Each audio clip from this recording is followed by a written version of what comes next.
FAQs about Polemonium carneum.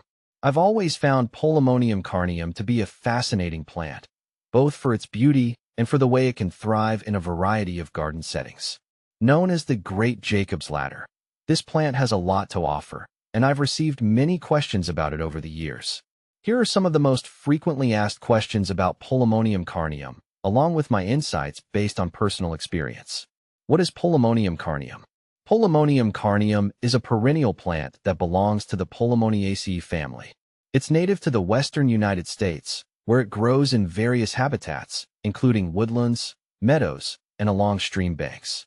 The plant is known for its beautiful, delicate flowers that range in color from soft pink to pale blue.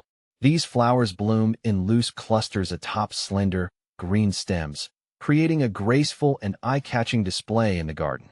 One of the things I love most about Polemonium carneum is its ability to blend seamlessly into both formal and informal garden settings.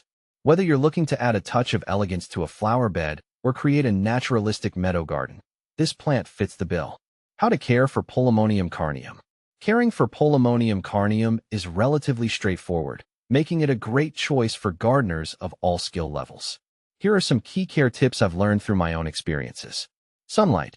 Polemonium carneum prefers partial shade to full sun. In my garden, I've noticed that it does best in areas with morning sun and afternoon shade, especially in hotter climates. Soil. This plant thrives in well-drained, fertile soil.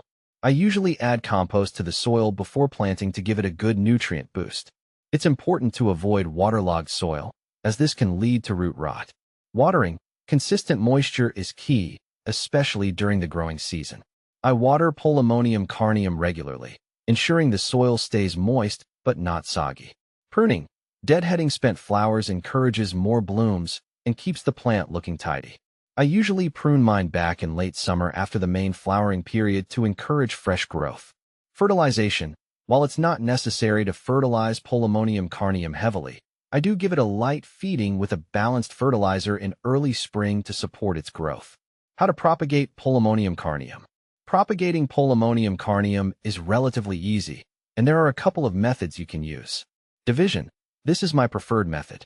In early spring or fall, I carefully dig up a mature plant and divide the root clumps. Each division should have several shoots and a good portion of the root system. After dividing, I replant them immediately in prepared soil. Seeds. You can also grow Polemonium carneum from seed. I've had success with both direct sowing in the garden and starting seeds indoors. If you're sowing directly, do it in the fall or early spring.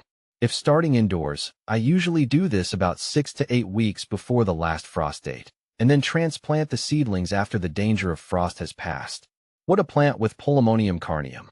When it comes to companion planting, Polemonium carneum pairs well with a variety of plants. In my garden, I like to plant it alongside ferns. The soft, feathery foliage of ferns complements the delicate flowers of Polemonium carneum beautifully. Hostas. The bold leaves of hostas create a striking contrast with the airy form of Polemonium carneum.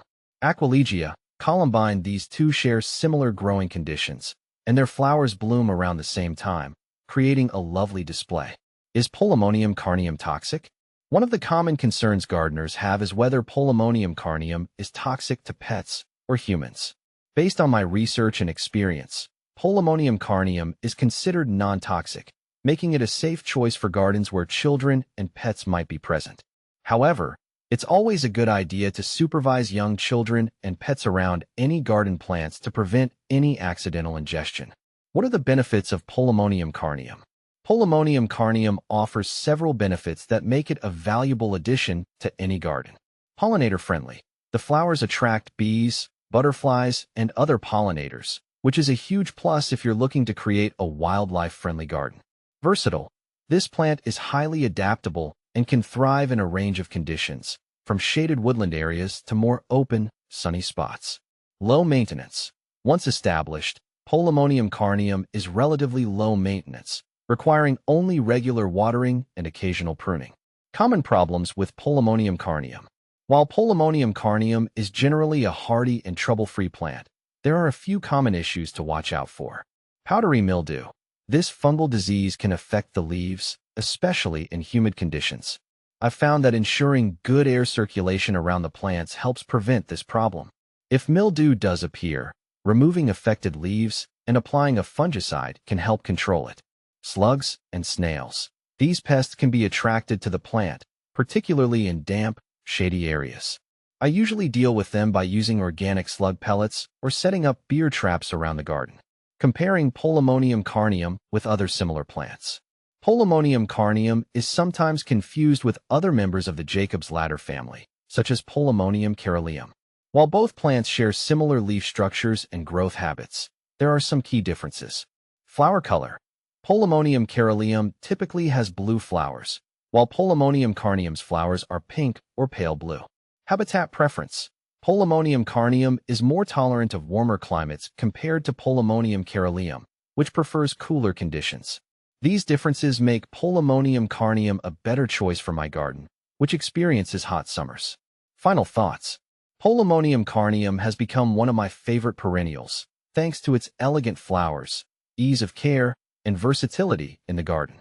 Whether you're a seasoned gardener or just starting out, this plant is worth considering for its beauty and the benefits it brings to a garden ecosystem.